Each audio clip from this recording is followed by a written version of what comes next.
Joint family system में रहने वाली लड़कियों को ये चीज़ बहुत फ़ील करना पड़ती है। उनको बहुत ज़्यादा इससे फ़ील होता है कि जैसे उनके हस्बैंड उनको वैल्यू नहीं प्रोवाइड कर रहे, उनको इज़्ज़त नहीं दे रहे, उनकी कदर नहीं कर रहे। जब भी ऐसी ख़वातीन को ये एहसास होता है कि थोड़ा बहुत बदलाव आ गया है लाइफ में, या उनको ये फ़ील हो रहा होता है कि उनके हस्बैंड उनको तवज्जो दे रहे हैं, उनको वैल्यू दे रहे हैं, तो फ़ौरन ही जॉइंट फैमिली सिस्टम का कोई ना कोई मेंबर ऐसी कोई ना कोई हरकत कर देगा, या ऐसी कोई ना कोई बात ज़रूर कर देगा जिससे दोनों मियाँ बीवी के दरमियान में कॉन्फ्लिक्ट आ जाता है या कोई दूरी बन जाती है।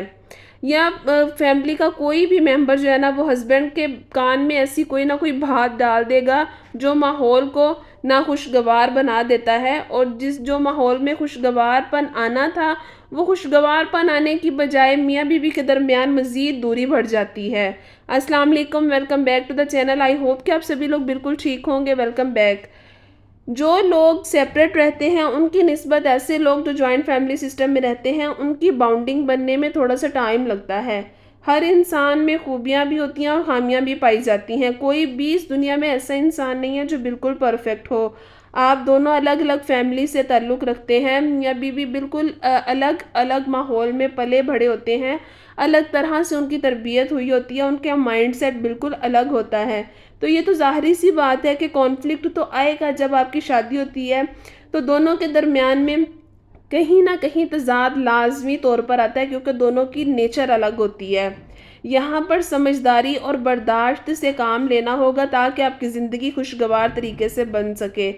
और इसमें सबसे ज़्यादा ज़रूरी ये होता है कि ज़्यादा जो है ना, वो तवज्जो देने की ज़रूरत होती है औरत को, क्योंकि आपने जो है ना एट द एंड रहना तो एक ही जगह पे है ना। तो हम ये सोच रहे होते हैं कि हम 100% बिल्कुल ठीक हैं, अपनी तरफ से हम सब कुछ अच्छा कर रहे हैं, लेकिन फिर भी मैं ही गलत साबित क्यों हो रही हूँ, जबकि मेरी कोई गलती भी नहीं है। अगर आप चाहती हैं कि आपके हस्बैंड आपको वैल्यू दें, तो आपने अपने इन लॉज़ के ख़िलाफ़ बात नहीं करनी, क्योंकि हमारे मुआशरे के मुताबिक, हमारी सोसाइटी के अकॉर्डिंगली, हर मर्द यही औरत से चाहता है कि उसकी बीवी उसके माँ बाप की कदर करे, उसकी इज़्ज़त करे, उसकी फैमिली को पूछे, चाहे वो सही है या वो गलत है, ये चीज़ एक अलग है, लेकिन उसकी फैमिली को तवज्जो दी जाए, उसको जो है ना वो वैल्यू प्रोवाइड की जाए। आपने बर्दाश्त करना है। यहाँ से अक्ल और समझ जो है ना वो आपकी चलेगी, ताकि आप अपने घर को अच्छे तरीके से लेकर चल सकें। आपने जो है ना वो अपने हस्बैंड के पेरेंट्स जो है ना वो उनकी इज़्ज़त करनी है, इसलिए कि आपकी और आपके हस्बैंड के दरमियान में बॉन्डिंग अच्छे तरीके से बन सके, आपका एक स्ट्रॉन्ग रिलेशनशिप हो जाए। क्योंकि आप तो अभी नई आई हैं ना उस घर में, और वो अपनी फैमिली के साथ शुरू से रहे हैं। तो आपने अपनी जगह अपने हस्बैंड के दिल में बनानी है, इसके लिए टाइम लगेगा। अगर आप ये सोचते हैं ना कि हम फ़ौरन से ही जाते ही हमारे हस्बैंड जो है ना वो प्रॉपरली हमारी साइड लें और बाकी सबको वो गलत कह दें, ऑल्दो कि वो गलत हों कुछ जगह पे, लेकिन फिर भी ऐसा पॉसिबल ही नहीं है। जब भी कोई कॉन्फ्लिक्ट हो, जब भी कहीं ना कहीं पे कोई झगड़ा बन रहा हो ना, तो आपने बहस नहीं करनी, चाहे आप राइट पर ही हैं। सफाइयाँ ना दें, क्योंकि इनसे कोई भी फ़ायदा नहीं होगा, बल्कि जवाब देने से, बोलने से आप अपने हस्बैंड की नज़रों में गलत साबित हो जाएंगी, चाहे आपकी गलती ना भी हो। क्योंकि मर्द के लिए उनके माँ बाप हमेशा ही राइट पे होते हैं। इसलिए आप खामोश रहें और ज़्यादा से ज़्यादा इस बात की तरफ तवज्जो दें कि आपने अपने हस्बैंड के दिल में जगह कैसे बनानी है। ज़्यादा बोलें नहीं। इससे फ़ायदा आपको ये होगा कि नेक्स्ट टाइम जब भी आप और आपके हस्बैंड कोई ऐसी सिचुएशन को फेस कर रहे होंगे, या घर में कोई झगड़ा बना होगा ना, तो 1 दफ़ा 2 दफ़ा 4 दफ़ा अगर आप चुप रही होंगी ना, तो आपके हस्बैंड को ये एहसास होगा कि मेरी मिसेज़ जो है ना वो तो बहुत अच्छी है, वो तो बोलती ही नहीं है। और जब भी कोई ना कोई बात सुनने को मिलती है ना, तो घर वालों की तरफ से ही सुनने को मिलती है। मेरी बीवी की तरफ से तो ना कभी भी मुझे इस तरह के कुछ शिकवे शिकायतों का जो है ना वो सामना ही नहीं करना पड़ा। तो मेरी बीवी जो है ना वो अच्छी ही है, और कभी ना कभी फिर वो आपकी जगह पे लाजमी बोलेंगे, अपनी फैमिली के साथ भी आपके लिए ज़रूर स्टैंड लेंगे कि वो तो इतना जो है ना वो बोलती नहीं है, या वो मिसबिहेव नहीं करती, तो आप हर वक्त जो है ना वो उसके ख़िलाफ़ मेरे साथ बातें करते रहते हैं। उसने तो कभी जो है ना इस तरह की कोई हरकत की ही नहीं है। तो इससे जो है ना वो बहुत फ़ायदा आपको मिलेगा, और आपका रिलेशन जो है ना वो स्ट्रॉन्ग हो जाएगा।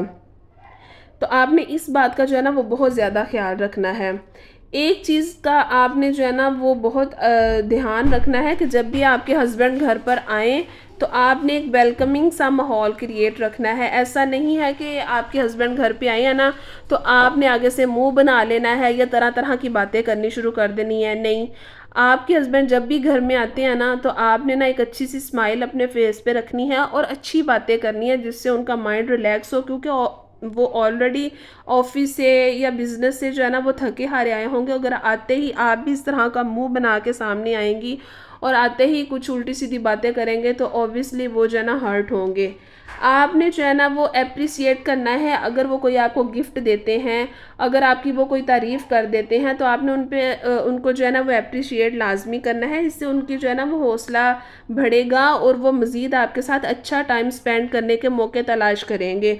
और अगर आपके हस्बैंड आपको गिफ्ट नहीं भी देते, कुछ लोगों की, कुछ मर्दों की आदत होती है कि वो इतना इस चीज़ को ज़रूरी नहीं समझते या वो अपनी फाइनेंशियल कंडीशन को स्ट्रॉन्ग करने के लिए इस कदर मसरूफ़ हो जाते हैं कि इस तरफ जो है ना वो उनका ध्यान नहीं जाता।